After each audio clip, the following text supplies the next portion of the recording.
Assalamu alaikum everyone. I'm Farhad Jan. I'm clinical psychologist and a trainer. Welcome you everyone in the Learners Academy.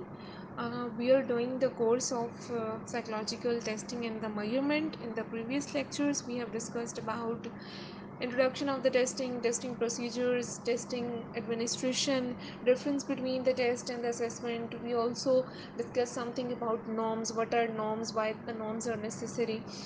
And in today's lecture, that is lesson or lecture number 7, we'll discuss about the types of the norms. Uh, Now you become familiar with the terminology of norms. Norms are actually the standards that are followed internationally, nationally, for any kind of test, and these norms are helpful in specifically in the scoring or the interpretation of the test. Actually you can say that the norms are standards हैं, वो guidelines हैं, ठीक है, वो rules हैं जो आप किसी भी टेस्ट को स्कोर या इंटरप्रेट करने के लिए, उसके एनालिसिस करने के लिए आप लोग उसको यूज़ करते हो. एंड वो नॉर्म्स डेवलप्ड नॉर्म्स हैं, ठीक है. जो ऑथर है जिसने उस टेस्ट को कंस्ट्रक्ट किया, ये नॉर्म्स उसकी तरफ से डेवलप किए गए हैं. And if the norms will be violated, then of course उसका साइड इफ़ेक्ट ये होगा कि आपका जो एनालिसिस है या रिज़ल्ट है उसमें एरर आ सकता है. So today we discuss about the types of the norms. One type is developmental norms. Developmental norms की अगर बात की जाए तो जैसे वो डेवलपमेंट के वर्ड से ही समझ आ रही है, that is something that defines the typical characteristics, typical patterns, age, some task और the skills specifically at the development of any age.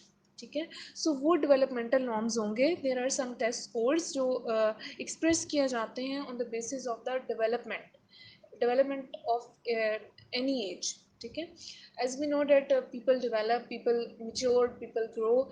ठीक है, आप हर stage of your life, her development की जितनी स्टेजेस हैं, आप सब पे आपका माइंड सेट एक जैसा नहीं है, आपकी परसेप्शन एक जैसी नहीं है, आपकी कॉग्निशंस, आपका व्यू पॉइंट, आपके अंदर मेच्योरिटी है, डेवलपमेंट है. ठीक है, सो नॉर्म्स भी इसी के अकॉर्डिंग होने चाहिए. आपके स्टैंडर्ड्स जो जिनकी बेस पे आपने टेस्ट स्कोर किया है वो भी जो है ना हर डेवलपमेंटल स्टेज के अकॉर्डिंग होने चाहिए. If you are applying or administrating any test and you're administrating the test on any child, ठीक है, और जो नॉर्म्स, ये जो टेस्ट स्कोरिंग का जो प्रोसीजर है, ये पैटर्न्स हैं, ये स्टैंडर्ड्स हैं that are suitable for any adolescent person, so of course आपका रिजल्ट वहाँ पे उस तरह से इंटरप्रेट नहीं होगा. सो डेवलपमेंटल नॉर्म्स जो हैं वो मेच्योरिटी, जो एज की मेच्योरिटी है, एज की जितने डेवलपमेंटल स्टेजेस हैं उनमें जो जो स्किल्स, उनकी जो कैपेबिलिटीज़ हैं, उनके अंदर जो कैरेक्टरिस्टिक्स हैं, उनके जो एट्रीब्यूट्स हैं, उनके अकॉर्डिंग जो स्टैंडर्ड सेट किए गए हैं उनको डेवलपमेंटल नॉर्म्स कहा जाता है. इसके अलावा एक टर्म है या एक टाइप ऑफ नॉर्म है, डेट इज़ मेंटल एज. ये तो हम लोगों ने डेवलपमेंटल एज की बात की ना. Now we are going for the mental age. Mental age is the terminology that become famous after the development of the Binet-Simon scale. They use the term of the mental age or the mental levels in their scale for measuring the IQ of the individuals. So उन्होंने अपने इस test में एक terminology और भी use की थी, that is about the basal age. Basal age क्या है? Basal age refers to the highest year at which the person passes all the items of any test.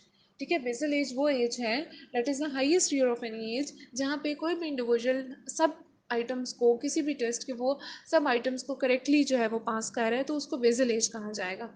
फिर बेसल एज में जो एडिशनल कुछ क्रेडिट पॉइंट्स दिए जाते हैं किसी इंडिविजुअल को, जब बेसल एज के साथ उन पॉइंट्स को या जो आपके क्रेडिट पॉइंट्स हैं उनको ऐड किया जाता है, देन आपके पास जो आती है डेट इज़ मेंटल एज. ठीक है, as we are familiar with the formula of the IQ, that is mental age by the chronological age multiplied by 100. So mental age means कि आपकी मेंटल कैपेसिटी कितने years पे है, कि वो किस एज लेवल का जाके आपका माइंड किस एज लेवल का जाके जो है ना वो काम कर रहा है. So mental age is something related to that. So this is the another type of the norms. इसके अलावा एक और टाइप होती है, डेट इज़ ग्रेड इक्विवेलेंस.